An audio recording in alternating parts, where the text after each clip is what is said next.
Bill, please describe what it means to become a trance channeler or a medium.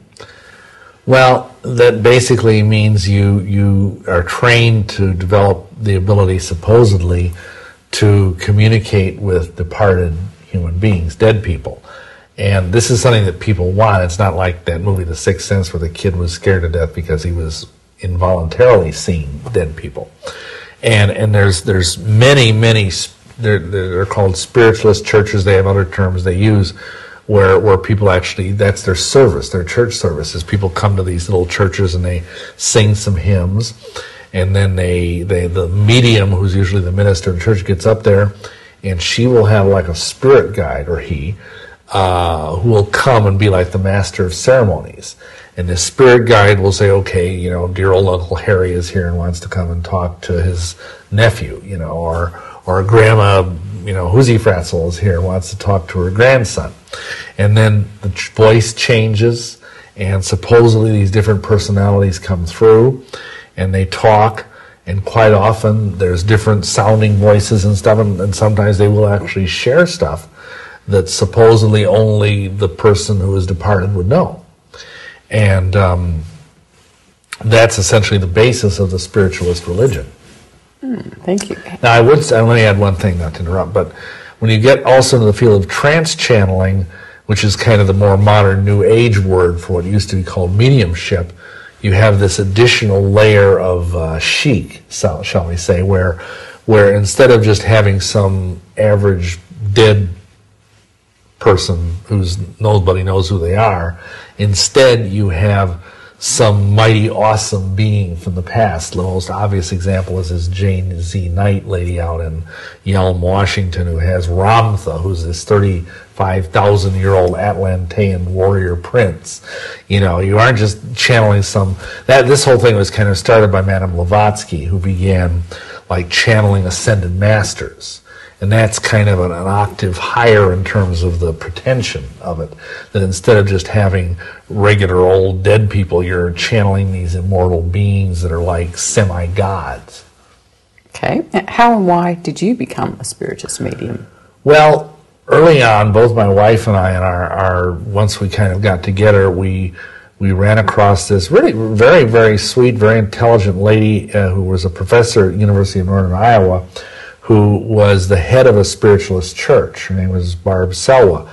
And we got in touch with her, and she said, well, you know, you guys ought to, you know, come into our organization, partly because we were interested in mediumships, because we knew, like, for example, Sybil Leek, who was one of the very famous early pioneers of witchcraft, was also a medium. She used to work with the famous ghost hunter Hans Holzer as a medium, so you thought, oh, that would fit, you know, to be a witch and a medium. And plus, it would give us a tax umbrella. You know, she had a 501c3 tax organization that we could thereby accept free will offerings from people. So we took courses from her. There was a whole course of study, and she basically trained the both of us to be mediums. And we used it for our own, what we thought at the time was spiritual development, to communicate with these high-level beings, and we each had 3 or 4 ascended master spirit guides that would give us all this, profound spiritual instruction and everything. And so it was intended to be a way that we could help ourselves and others that we would give readings for to grow spiritually and to understand their karma and their past lives and all that kind of stuff. Okay, and how long were you a medium for? Probably about 15, 14 years.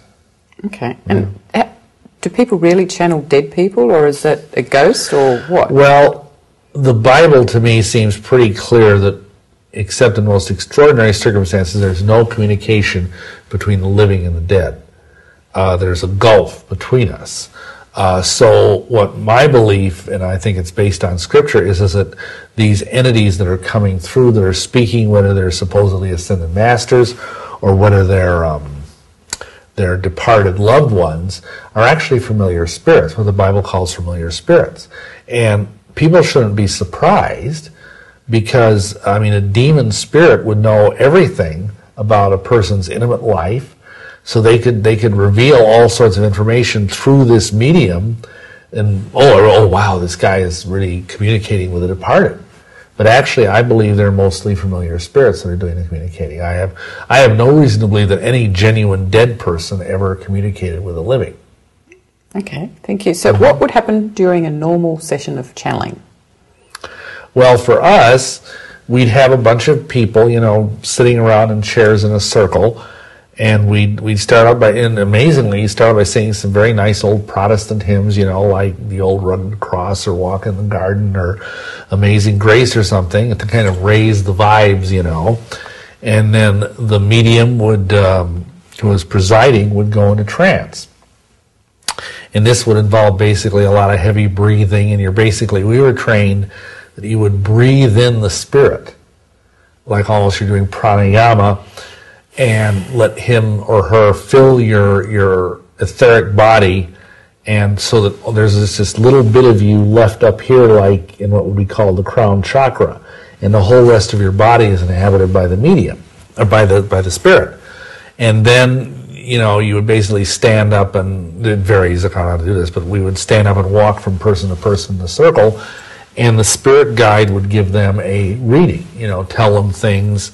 Usually there wasn't a question and answer type of exchange. It was just like, you know, I feel that the spirit is telling me to say to you blah, blah, blah. And then you give them some kind of message which may or may not have any way of being checked. You know, like if you tell someone, well, you know, 5,000 years ago you were a Sumerian princess. I mean, how are you going to know that? You know, there's no way to really check that scientifically.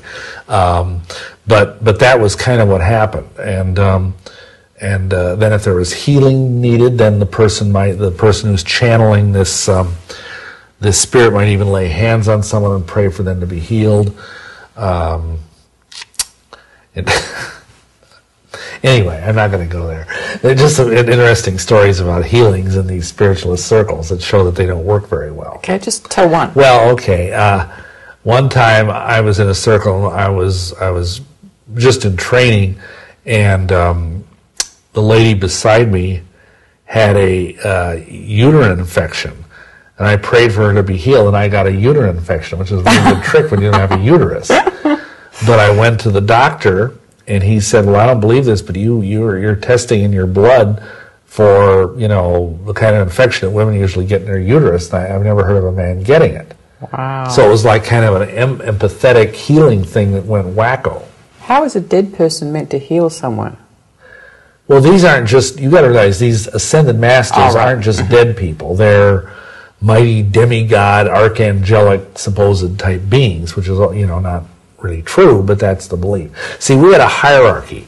There were what were called regular old plain vanilla dead people. Then there were spirit guides. And then you had what was called a life guide. And he was the one special spirit guide who stayed with you from the moment you were born till the moment you died. And he was more advanced. The other guides, might come and go. But your spirit guide would stay with you all through your life. And mine was supposedly a 15th century Franciscan monk named Ambrosius. Then, over your life guide, we were taught there were what were called doctors of divinity. And it has nothing to do with a theological degree. It's like a very powerful, super guide who's so awesome that they hardly ever even come into your body and take you over, which is a very good thing. Because, for example, one night I had one come in and take me over, and I got about half of this head of white hair in one night, just from this guide being in. Wow. Because they just drain all the life force out of you. And I was told later by a different spirit guide that just because this mighty great doctor of divinity was in me for, say, 15 or 20 minutes, he sucked 5 years off my lifespan. Wow. Which I do not receive now that I am a Christian, but at the time, you know, I mean, it was a very, scared my wife very badly, because it was a very scary time.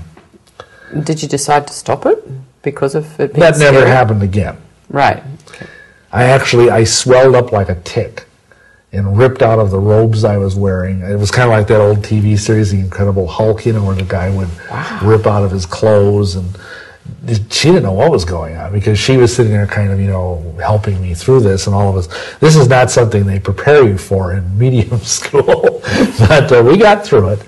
But she thought I was going to die there for a while. It was pretty frightening, I'm sure. It was frightening for me, too, because there's enough of you conscious within these experiences, even though you're kind of in a dream state, that I knew that my heart was going, blah, blah, blah, blah, it was like 180 beats a minute, and it was like I was having a seizure or something. But it was just this mighty doctor of divinity. And you'd think if they were that powerful and that mighty, they'd know enough then to come into a human body and do that to someone, wouldn't you? But again, that just illustrates that these are actually demons that don't really know what they're doing. I mean, a demon is as dumb as a box of rocks. They don't know what they're doing, and they only do what their higher-ups tell them to do. What actually is a demon? Well, that's a controversial question, but a demon is a low-level spiritual entity that's lower on the spiritual food chain than a human being. Some people believe, well, there's an erroneous belief that they're fallen angels. They're not. Fallen angels are a much higher order of spiritual life.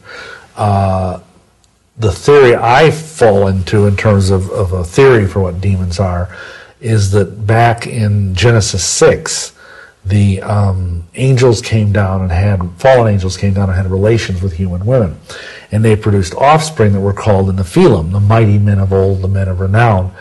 And when those beings were drowned in the flood, because they were half angelic, their spirits survived as demons. And I think that's where the demons come from.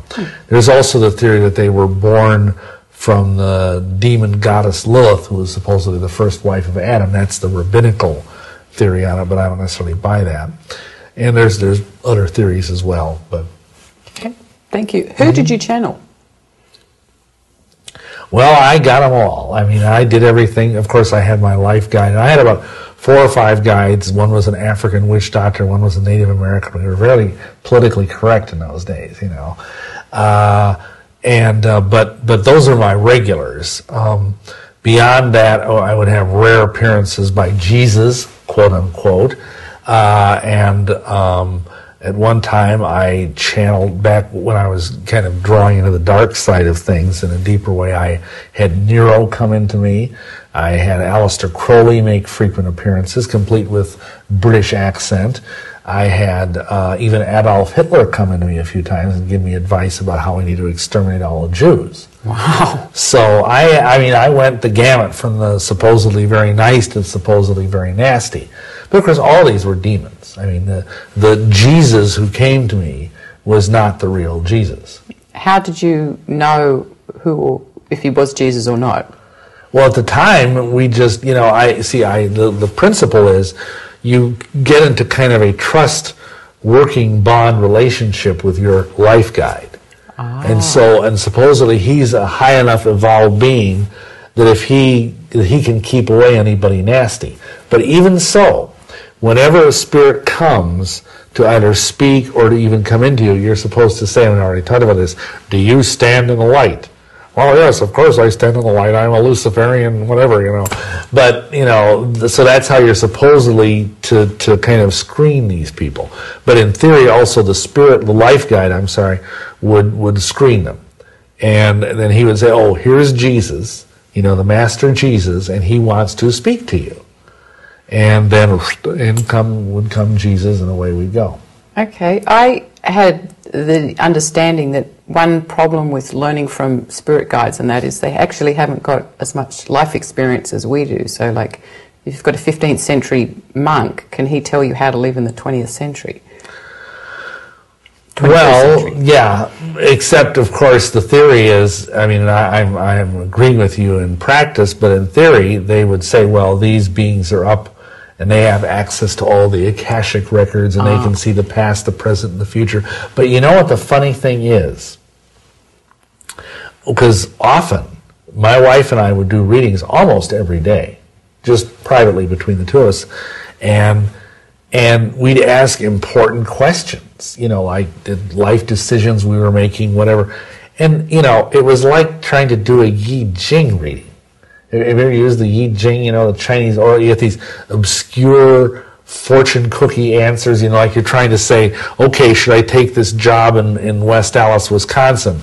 And, the superior man walks across the river and gathers rice beans, or something. That's half the time. That's what these guys will just give us, these really obscure kind of strange answers. And I think partly it was because the demons didn't know the future. Only Yahweh knows the future. Right. He only knows the end from the beginning. And so we get all this kind of flummery and ambiguity and whatever, and you come out at the end of it and we kind of be scratching our heads like, okay, what did that really mean? That's why I'm kind of digressing here, but you read a lot of the works of these supposed great trance channelers, like if you read Blavatsky's writings, or even like, Elizabeth Clare Prophet or J.Z. Knight or some of these other people, it's like reading sort of intellectual pudding. You can't, it's like trying to nail jello to the wall to get a concept out of their writing, because it's all, and it's intended, I think it's intended to be like that. I think it's like the intellectual version of like kind of a koan, where your mind just sort of freaks out because you can't handle it, all of this vague nonsense. Okay. Ascended Masters are becoming very popular these days. What would you have to people who love, talking to John the Baptist and Jesus and all this? Well, I would just tell them there's a passage in Isaiah chapter 8 in the Old Testament where it says, why do you listen to mediums that peep and mutter, to the law and to the testimony? If they speak not according to this word, it is because there is no light in them. Now what that tells us, what does that mean? The law is, of course, the Torah, the Old Testament. The testimony is the testimony of Yeshua, Jesus Christ. So if these beings are coming through, you've got to measure what they say according to the Scriptures. Because the rule is prior revelation judges later revelation. Because in Malachi 3:6, Yahweh God says, I am Yahweh, I change not. So Yahweh isn't going to say something, 5,000 years ago and then say something opposite in the 20th or 21st century. So what I tell anybody who's supposedly communicating with an ascended master, whether it's Jesus or Moses or, whoever, is, does what they say agree with the Bible? Because if it doesn't, flush it. It's that simple. That's the conclusion we came to, because the Bible is an objective source of truth upon which you can measure things. And because otherwise you're adrift in total subjectivity. You have no way of knowing, like if someone comes to you and says, oh, well, there's really 4 gods. There's Mo, Larry, Curly, and Curly Joe. And they're the supreme deity. They're the quaternity of the universe. And then you go back to, Deuteronomy 6:4, and it says, Hear, O Israel, Yahweh or Elohim is one. And so you know that the guy who says there's 4 gods is out to lunch. It's that simple. Okay, thank you. Mm-hmm. Did you ever find out who the being you channeled who said he was Jesus, did you ever find out who he really was? No, I didn't. I'm assuming he was some very cunning medium-level demon who was, able to do a creditable, imitation of what an average person would think Jesus would be like. Okay. Yeah. From your own experience, did channeling ever help anyone in the long run? No. Okay. I mean, I'm trying to think. I think one time I can think of, and this is in 15 years of doing this. I mean, because you give all of this vague, lofty metaphysical advice, but I think one time I had a guy, and we did a reading for him, we warned him, be very careful because you're going to fall and slip on ice. And 5 days later, he fell and slipped on ice and nearly broke his leg. But of course, it didn't really help him. No, because he still fell. Right. But everybody, oh wow, that was like a prophetic prediction. Oh, and they were just so excited about that. That doubled the attendance at our little weekly seance meetings. But no, it really, because most of the time is just like with us. If someone come to us with a concrete question, like the answers that would be given would be so vague as to be basically, because we were taught in our mediumship training that it was not our place as mediums to give people answers. It was our place to give them insights that would elicit the answers from within themselves. which is, of course, a very safe way of avoiding getting sued later. Because if you tell someone, oh yes, you should divorce your wife and run off with the lady who works in the bank with you, you could end up getting drawn into a very nasty divorce settlement. So but that's how we were trained. Okay. Did channeling ever hurt anyone? Well, I think it hurt us because basically a lot of the spiritual advice that came through me ended up leading us in some very dangerous directions, even to the point of, say, vampirism. Okay. And I'm sure, the same thing is true of other people who sought advice from us, because a lot of times we would be encouraged, and the people with us would be encouraged to partake in some very, very dangerous, very sinful activities. Like, for example, when I was into vampirism, several of the women in the coven were being given transferees, and they would say, oh, it will be very excellent for your spiritual evolution if you allow Bill to bite you in the neck and drink your very own blood. And that's not very good advice. This was in the dawning days of AIDS. And, well, I don't think I had AIDS or gave anybody AIDS. I mean, it was just not a very good idea, and yet we were doing it. So, and we advise people sometimes, the guides, the spirit guides advise people to take dangerous hallucinogenic drugs. They advise them to, do other things that weren't necessarily very smart. And, of course, they often advise them to do very dangerous occult rituals. Okay, well, they were fairly clear. That was one time then they were really clear instructions, I guess. Yeah. Oh, okay, thank you. So, but they never gave clear instructions to do something good. Oh, yeah. I can't think of an example. I mean, you've got to realize this is like 25 years ago, but nothing comes to mind. But I'm sure they did. Yeah, because again, see, both my wife and I, we were, without wanting to sound disingenuous, we were pretty good-hearted people. We thought we were serving, the true and living God. We thought we were helping people. And so we would never knowingly give someone bad advice. Or would we allow, because we were always taught, because this lady who trained us, this Barb Sella, trained us in that one passage in 1 Corinthians, I think it's 1 Corinthians 14, the spirit of the prophets is subject to the prophets. And so we were always taught that because we had this little place up in the top of our head where we could control the guides, that if they were saying something we didn't think was right, we could stop them. So. Good. So what comment would you give to people who channel or go to channelers? Well, I would say it's a very, very dangerous thing because you don't know who you're trafficking with. You have no idea. The Bible says clearly on numerous occasions you're not supposed to speak to the dead. You're not supposed to go to mediums or soothsayers or whatever term you want to use. Of course, the word channeler is not in the Bible because that's a New Age term. But it's dangerous, and if you are a medium or a channeler, you are basically inviting into your body entities that you have no idea really what they are. You don't really know who these people are. Just saying, do you stand in a light? That's about as effective as a screen door on a submarine. Okay, thank you. So what help did you find your spirit guides were for you in the long run? I'm sorry, what? Your spirit guides. Yeah. What help were they? Yeah, were they any help at all? Not as much help as a screen door. Right, okay. No, I shouldn't say that. I mean, I'm sure every now and then, a broken clock is right twice a day. Every now and then, they would probably give good advice. But, by and large, as I look back, I think it was more or less about, 75% nonsense and 25% good advice. Okay. It says in your book that your spirit guides encouraged you gently to get involved in the Church of Satan. So did they actually speak to you in those words? Oh, yeah. Well, see, what happens is you hear words in your mind.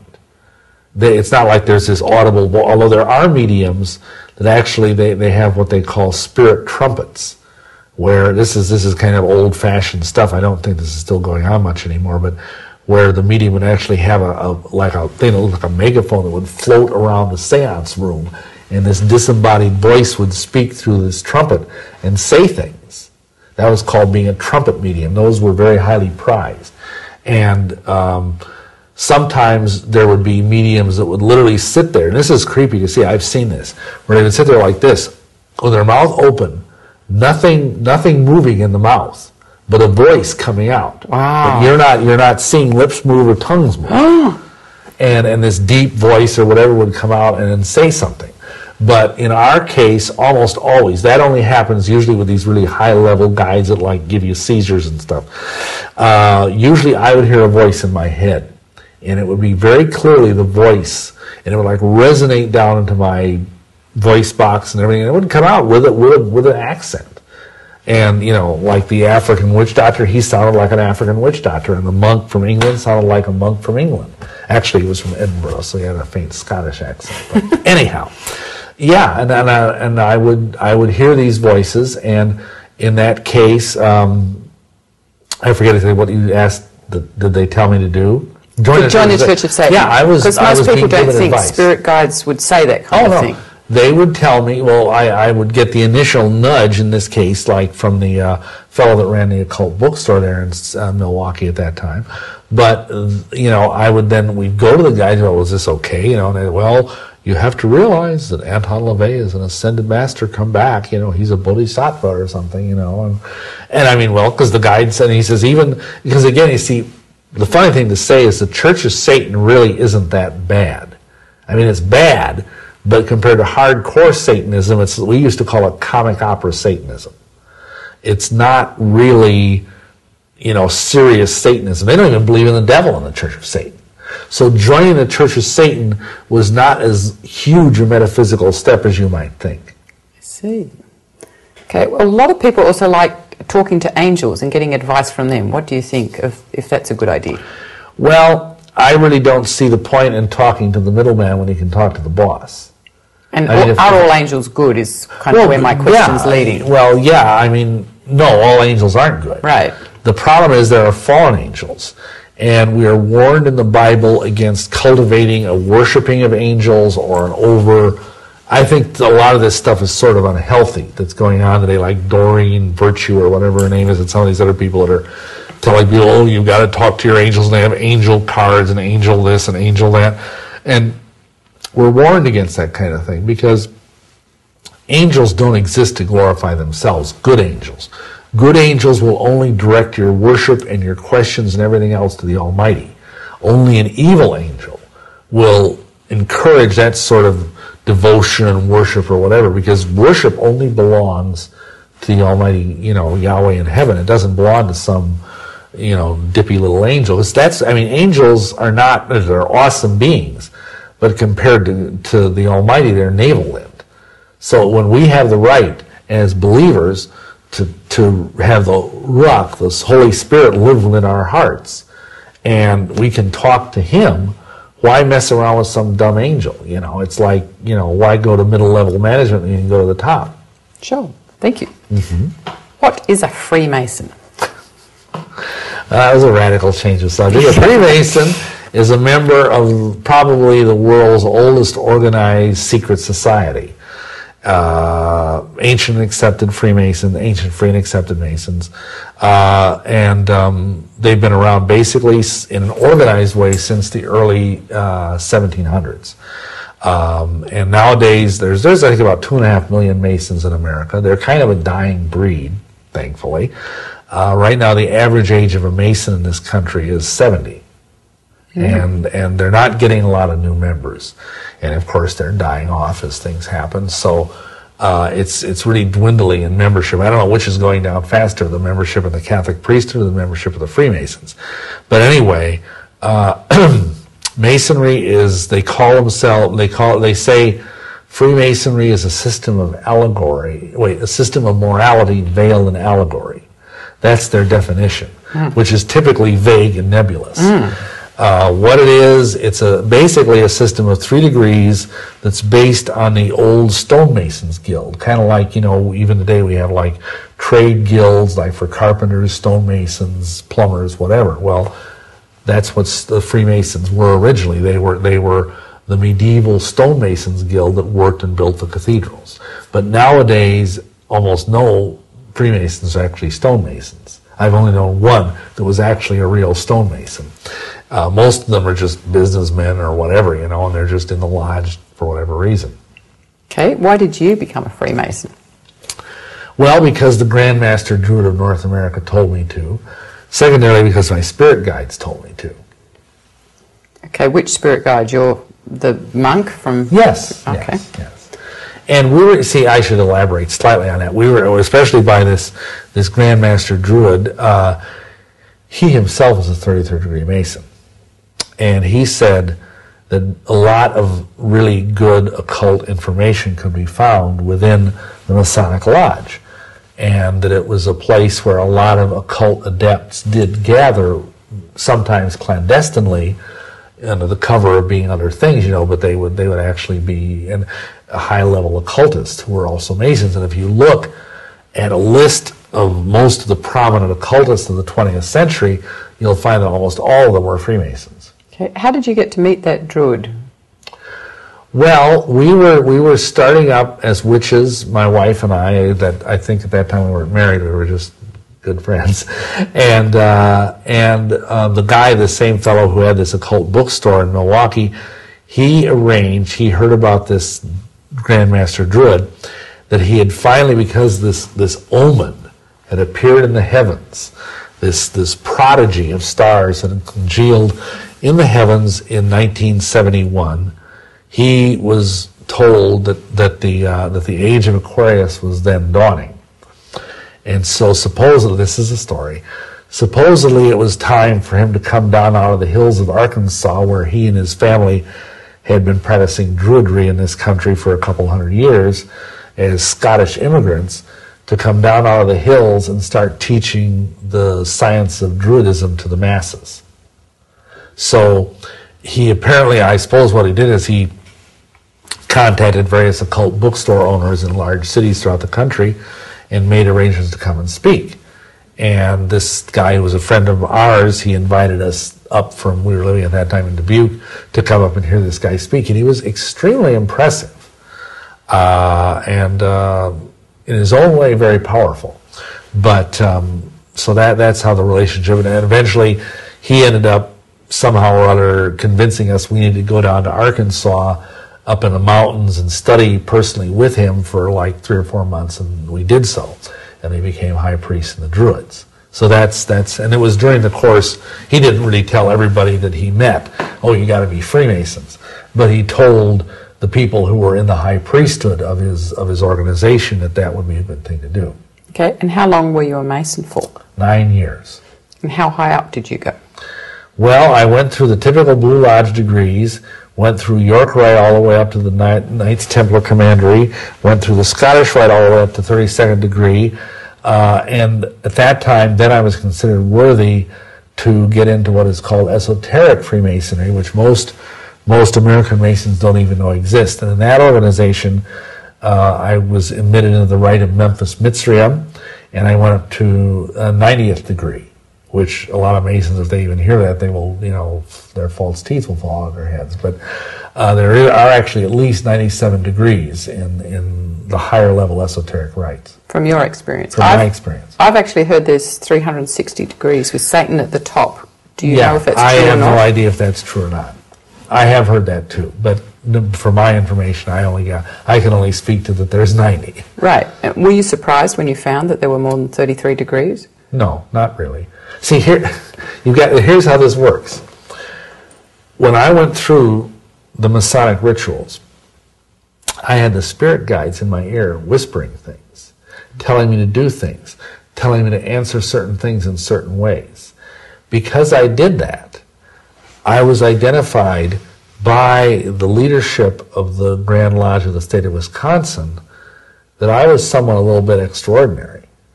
And the spirit guides kept prompting me with these things. And I knew, before I was even asked, that there was a Rite of Memphis Mitzrayim because the spirit guides told me so. Wow.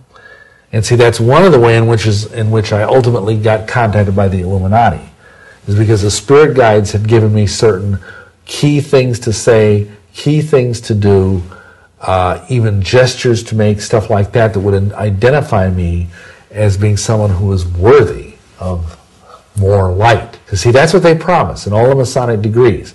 They say, you know, you get light, you get further light, you get more light. And of course, where does this light come from? Well, if you read the writings of the Masonic leaders, that comes from Lucifer. And how many Masons know that? Maybe 1 in 1,000. Wow.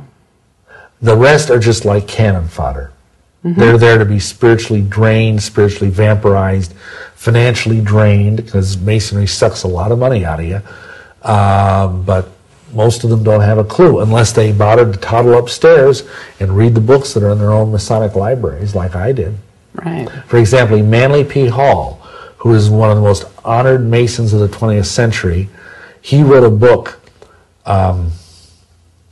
whose name totally escapes me right now. But in this book, I'm sorry, I can't really get the name, but he made this remark. He said, when the Master Mason arrives at the point that he is a warrior on the block, the seething energies of Lucifer are his to command. Lost Keys of Freemasonry. Sorry, that's the name of it. Very good. Yes, I had a senior moment there. So what does one have to do to become a Mason for the first bunch of levels? Well, it's like the bumper sticker says, to be one, ask one. Supposedly Masons are not allowed to recruit, although they're so desperate now they are. But you just had to, like in my case, I didn't know a Mason, period. I had been given this advice by this guy. We moved back to Milwaukee, and having been raised Catholic, and in those days Catholics had nothing to do with Masons, I didn't know what to do. And it happened that this young man joined our coven, and his dad was the junior warden of a lodge. And so I asked him, well, can you arrange for me to, be applied for membership? They come and they interview you. Basically, they ask you some questions. The key thing is they ask you if you believe in God, because you can't be an atheist. The criteria for being a Mason are you cannot be an atheist, a madman, a fool, a young man under 18, an old man in his dotage, or a woman. So, those are the rules. Okay, so what do they do for the first, are there any rituals they do? There are rituals upon rituals upon rituals. I mean, you want to talk about high church, everything has a ritual. And the initiation rituals are basically, you're blindfolded, and it's much too long to go into. We have a whole video that gives away all the secrets if people want them, like behind Masonry. But basically, you're taken through kind of what is an ancient mystery rite. A ceremonial ordeal in each degree, because you're led around blindfolded, you're challenged, you're made to answer certain questions. Then the key part of each degree, and this is true of all the Masonic degrees, is you take an oath. You kneel at the altar upon a holy Bible, and you take this blood-curdling oath, never to reveal the secrets. And just to give you an example, in the third degree, the oath is that if you reveal the secrets of the Master Mason degree, that your body will be severed in twain, your bowels taken from the body and burnt to ashes, the ashes scattered to the four winds of heaven, that no more remembrance would be had of you of so vile a wretch as to have violated his Master Mason degree. And you swear that oath on the Bible, so help me God. And are you told before you go in there what you're going to have to swear? No. And how did you feel when they told you that that's what you have to say? Well, see, I'd already gone through a witch initiation, which is about 80% similar to a Mason initiation. I was already a third-degree witch when I became a Mason. And I'd had a lot of this stuff done, like they challenge you with a sharp instrument on your naked breast, they blindfold you, they have a cable tow on your neck. And I'd had to kneel at the sacred altar of witchcraft and swear that oath. In fact, here's the funny thing. The Masonic oaths are more horrible by a country mile than are the witch oaths. Isn't that interesting? But it was a little creepy at the time, especially because the first time you do this, you're blindfolded. You have no idea of where you're at. You're in a room full of a bunch of strange dudes. For all you know, they could be ready to cut your throat or throw you on the floor and sodomize you or who knows what. And they're telling you all this stuff, and then they give you this blood-curdling oath, and then they say, my brother, in your current situation, having taken this oath, what do you most desire? And the guy who's guarding you and kind of leading you around because you're blindfolded, he whispers in your ear, light. And so you say light. And then the worshipful master says, my brethren, assist me to reveal the light of Masonry to our new brother. And then he recites Genesis 1, verse 1. And God said, let there be light. And everybody claps and they whip the blindfold off. And he sees before him, revealed by the light of 3 burning tapers, the Holy Bible with the square and compasses on it. Okay. What would happen if someone changed their mind and decided not to say light, said, I want to go home now? Well, I don't really know. I mean, I don't think they'd kill you. They might just lead you out of the lodge room at that point, because you wouldn't have really seen any of the secrets. Right. You would just know that they had some kind of creepy oath. But I've never heard of that. I would speculate, and that's all it would be, that they would probably just lead you out of the room and give you your clothes back, because you're basically dressed in these weird blue jammies, and send you home and hopefully give you your jewelry back. Okay. Because you're not allowed to have any jewelry on when you go through a Masonic initiation. Okay. A lot of people don't realize that all Masonic temples have no windows. Is there any comment you could make about that? Well, they may have windows, but they're either frosted over or covered with curtains. Like the windows, our lodge had windows in Milwaukee, but you can't see in, and that's because, again, it's secret. Right. And they don't want anybody peeking in the windows. In fact, the word eavesdropper, which is common language in English, is actually a Masonic term, because there was at one time a fellow who, to learn the secrets of Masonry, hung from the eaves of the roof of the lodge building and tried to look in the window, and he fell and hurt himself. And that's where the term eavesdropper originated. Wow. You'd be amazed how many Masonic terms are actually in our vocabulary without us knowing it.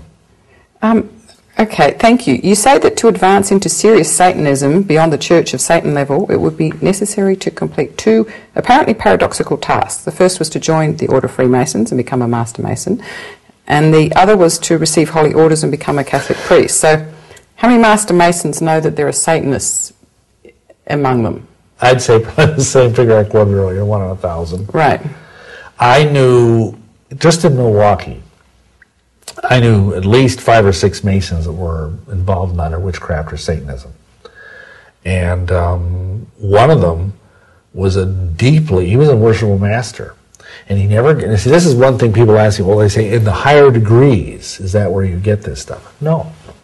This guy had never gotten past Master Mason, but he had worked his way through the chairs, as they say, and become even a worshipful master, which is like the head of the lodge, and was a very serious scholar of Manly P. Hall, who was, again, when he died I think he died in 1984, he was eulogized as the greatest Masonic philosopher of the 20th century. And this guy hated God. He hated religion with a passion. And I remember at one point, one year I went to the Grand Lodge meeting, because I was a lodge officer, and on the floor was a debate as to whether or not we should remove the oaths because they were offensive to some Christians. And this guy got up and just railed on the Christian church and just went on and on. We sure don't let these bleepity bleep Christians tell us how to run. I mean, this is older than Christianity. This is blah blah. And he was just going on. And this guy was a very high level esotericist, and yet he also had an obvious hatred for Christianity. So I don't know. Thank you. Since Catholics are strictly forbidden to be Masons, why were you being asked to do 2 opposite things? Well, first of all, this whole thing about, there's, in Illuminism, there's this idea of creating a false dichotomy. What people don't realize is that the Catholic Church helped start the Masons. And that, for example, the Scottish Rite, most of the degrees in the Scottish Rite were written by Jesuits. So even though there is this apparent antipathy between the Masons and the Catholics, to the point that up until John Paul II's reign, if you became a Mason, you were a Roman Catholic, you were de facto excommunicated, just like that. But actually it's all a sham, because most of the high level of people in the Vatican are all Freemasons, and many of the people that are Freemasons are Catholics. Why do they have the sham? What do they get out of that? Well, originally, you see, it's like the old Hegelian idea, which he actually got from the Illuminati, of thesis, antithesis, synthesis. You have 2 opposing things, and they fight, and they come together, and they create and in this case, the idea would be to create a one-world religion out of these 2 opposites. The 2 things come together, and they merge. And that's actually happening right now before our very eyes. Because, for example, I don't know this, but I have serious reason to believe that the new Pope is in fact a Freemason. The old Pope who just died was a Freemason. The Pope before him was a Freemason. How do you know that? The that? Pope before him was not only a Freemason, but a Rosicrucian. How do you know that? Well, the Angelo Roncalli, who was John the 23rd, he was a member of a very high-level Rosicrucian Masonic order. There are records to that effect, and that's been documented in a book called The Broken Cross. I forget the author, but you can look it up on the internet, I'm sure. Paul VI created, he enlarged the College of Cardinals. And just by coincidence, almost all the cardinals, he took archbishops and made them cardinals. That's what the Pope does. Almost every one of those cardinals, those new cardinals, were Freemasons. Now, by inference, we can assume that he was probably a Freemason, but that's only circumstantial. When John Paul II was shot, he gave the Grand Masonic Hailing Sign of Distress. Oh, okay. Which is what Masons do when they're in dire straits. Also, John Paul II is the Pope who issued the bull, which is what, like a papal decree, it's called a papal bull, that basically removed the ban on Freemasonry. Oh, okay. Which is also somewhat telling. So, to answer your question, the antipathy there is more imaginary than real. Thank you. Mm-hmm. What are some vows that Masons take that might later protect a murderer or a treason person in the court? In the Blue Lodge, you swear an oath that you will keep the secrets of a Brother Master Mason inviolate, murder and treason excepted, meaning you can turn them in if they're a murderer or a traitor. However, if you go up the York Rite, which is supposedly the Christian branch of Freemasonry, and you get to the Royal Arch degree, there you swear an oath which says, I will keep the secrets of a Royal Arch companion, murder and treason not accepted. So if you know that your brother, Royal Arch Mason is a murderer or a traitor, you have to keep that secret. And both of those degrees also have a similar clause which says that if I know that a Brother Master Mason is in danger, I am under obligation to warn him of approaching danger. So if you're a police officer, if you're a judge, if you're a officer of the court, and you find out that a warrant is going to be served on a Brother Mason, you're under a blood oath obligation to go and warn that guy so he can skip town. It's just so terrible. Mm-hmm. Scary for our country. Especially when you think of how many judges are Freemasons. Because it used to be virtually all lawyers were Masons. Now there's more and more, of course, women lawyers, so that number is diminishing. But you can still assume a sizable majority of people on the bench or that are attorneys are probably Freemasons. Thank you. What's the big secret of Masonry? Well, in an exoteric sense, the big secret of Masonry is there is no secret. It's basically a bunch of handshakes. And those handshakes exist to guard the Master's word, okay? And the Master's word, you discover in third degree, was lost. Oops, there's no Master's word. And so therefore, and this is too lengthy to explain, but in the ritual drama that goes as part of third degree, we learn that Hiram Abiff, who was one of 3 Grand Masters, was murdered, and he took to his grave with him 1/3 of the Master's word. And so the Master's word is forever lost. And so when they raised Hiram from the grave by the strong grip of the lion's paw and brought him back to life, supposedly, the first words that were spoken as this happened were to be the new Master's word. You ready for what that word is? Yep. Mahabon. Right. Now, Mahabon in Hebrew means what? The builder. Because he was an architect. Now, isn't that this just totally awesome, earth-shattering secret? What? The builder? But of course, most Masons don't even know what those words mean. But those words are so sacred, You can only communicate them to a brother Master Mason on the 5 points of fellowship in the ear of the other Mason in low breath, so that no one else might hear them. Okay? That's very strange. However, what you've got to realize is that all of this is flummery, and that the esoteric secret is that the Master's word is in fact the lost member of Osiris. And as some of your listeners may know, in the ancient mystery religions, Osiris was a god in Egypt who was the god of fertility. And his evil brother Set killed him and cut up his body into dozens of pieces and hid them all over Egypt. And Isis, the goddess, who was both Osiris's mother and his wife, looked all over to find the pieces, just like they searched all over in the Master Mason degree to find the lost body of Hiram. And she found all of the pieces except one, and that's the male member. And so she put him back together, but because he was missing his naughty bit, she couldn't bring him back to life, so she had to plunk him down in the underworld, and he became the god of the underworld. Okay, now, the metaphor is that the lost word is actually sexual potency of the Mason. So it all boils down to sex. Yet most Masons don't even know this.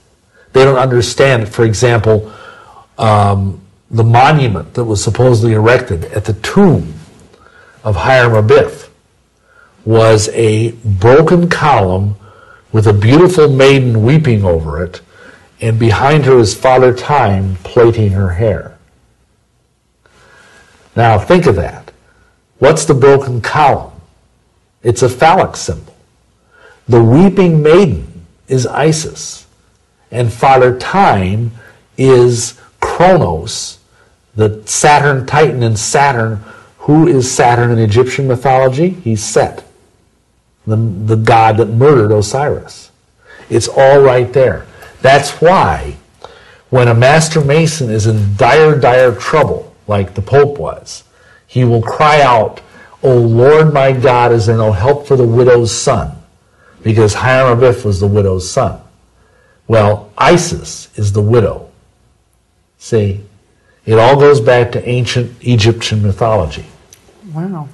So the actual secret is that Masonry is a sex cult. Wow.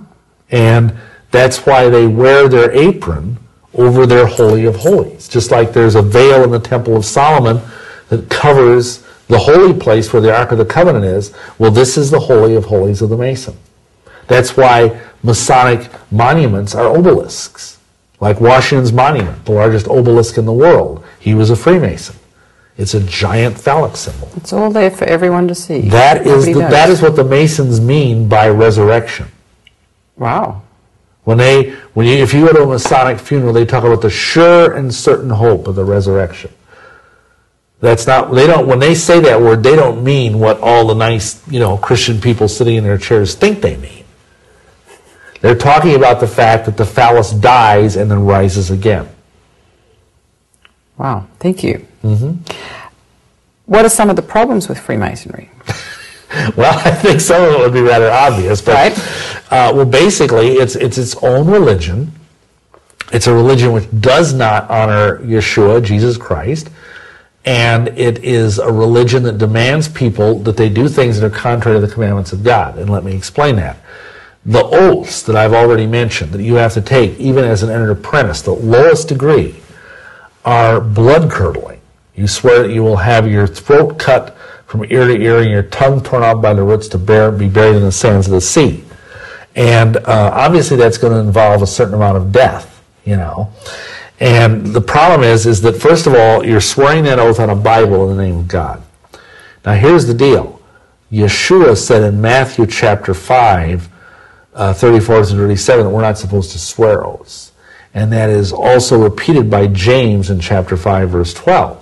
That he says, above all things, my brethren, swear no oaths. So just right there, if you're a Christian and you're a Mason, you've just broken one of the commandments of your Lord and Savior. Okay. Additionally, the Mason might say, oh, well, these oaths don't mean anything. Well, then you're taking the name of the Lord in vain because you're swearing a false oath. Additionally, you're swearing an oath where you're swearing that you will have your body, which is a temple of the Holy Spirit, if you're a Christian, be mutilated and killed in some horrible way. So you're actually breaking 3 of the 10 commandments right then and there. Plus, you can't go home to your wife and tell her about it. No, it's all secret from your wife. You can't tell your wife, you can't tell your family. And plus, the other thing that, you see, I have an excuse. I was a pagan when I went into the Masons. Most Masons aren't. Most Masons are some kind of, Lutherans, Baptists, Methodists, whatever. And when you begin your Masonic journey, you're made to take off all your metal, including your wedding ring, which a lot of people would have a problem with that.